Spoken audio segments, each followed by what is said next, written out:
Hi செல்லக்குட்டிங்களா, என் பெயர் சிவன்யா.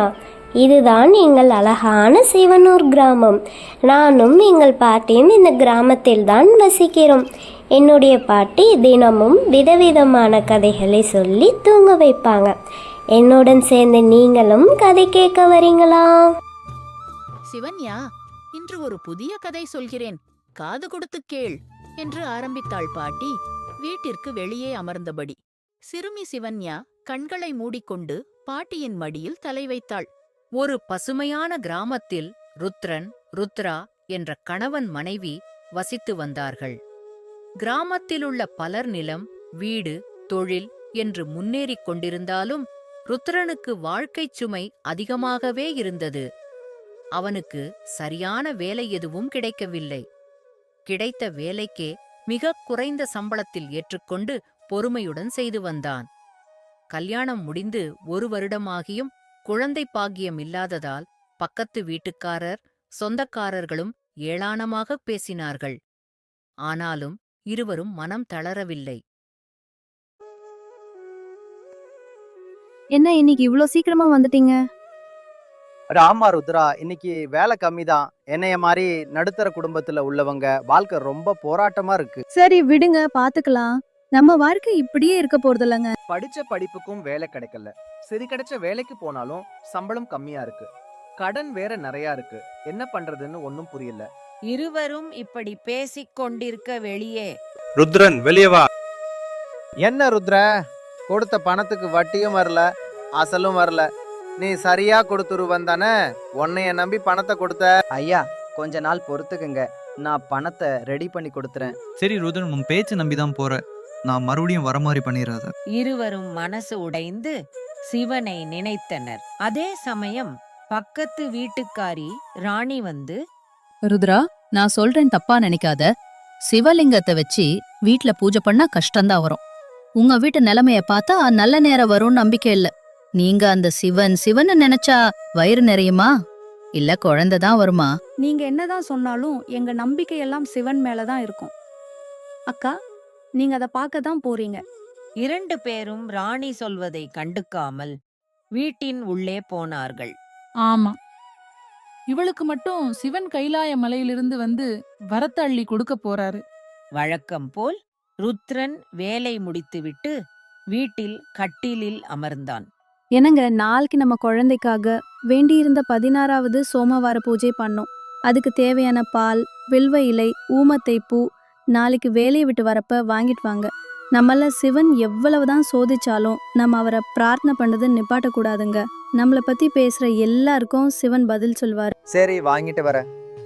நீ சொல்ற மாதிரி நாளைக்கு கடைசி பூஜை பண்றோம்.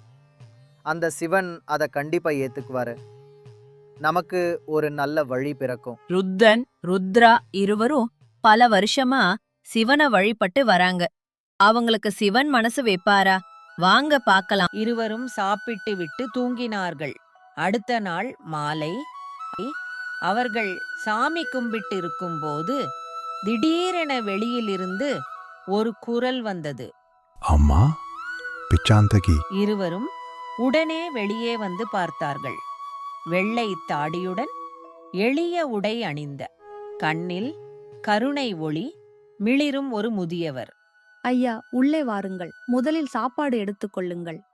அவள் உடனே எளிமையான அன்பான உணவை அளித்தாள். உங்க நல்ல மனசுக்கு கண்டிப்பாக நல்லது நடக்கும். உங்களுக்கு கடவுள் அருள் தருவார். அம்மா, இரவு பொழுதாகிவிட்டது.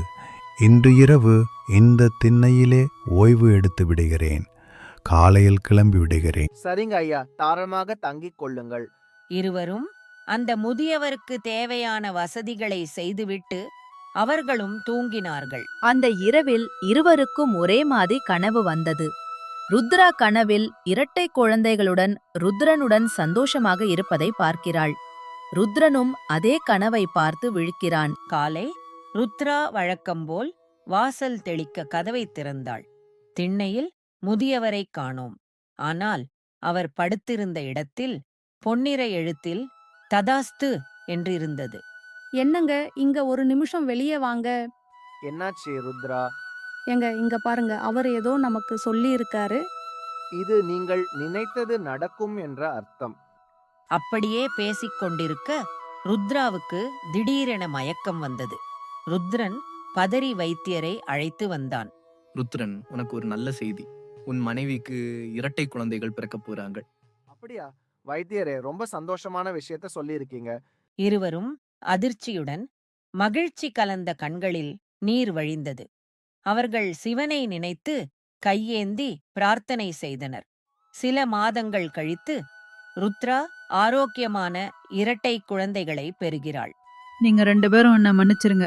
உங்க நம்பிக்கை தான் உங்களை காப்பாத்துச்சு. ருத்ரா சிரித்தபடி, நம்பிக்கை இல்லாம வாழ்வது உயிர் இல்லாம வாழ்ற மாதிரி அக்கா. அவர்கள் வளர வளர செல்வமும் அவர்களுக்கு வந்தது.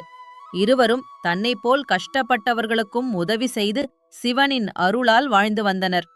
இருவரும் சிவனின் அருள் இருந்தா வாழ்க்கை எப்போதும் மாறும் என்று அனைவருக்கும் எடுத்துக்காட்டாக வாழ்ந்தனர். சிவன் மட்டுமல்லாமல் உங்க இஷ்ட தெய்வத்தை நம்புனீங்கன்னா உங்களுக்கும் கண்டிப்பாக நல்லது நடக்கும். செல்லக்குட்டிங்களா, தினமும் பாட்டி சொல்கிற கதையை கேட்கணுமா? டிவன் ஸ்டோரி சேனலை சப்ஸ்கிரைப் பண்ணி பெல் ஐக்கனை கிளிக் பண்ணுங்கள். லைக் பண்ணி கமெண்ட் பண்ணி உங்கள் ஃப்ரெண்ட்ஸுக்கும் ஷேர் பண்ணுங்கள். பாய்.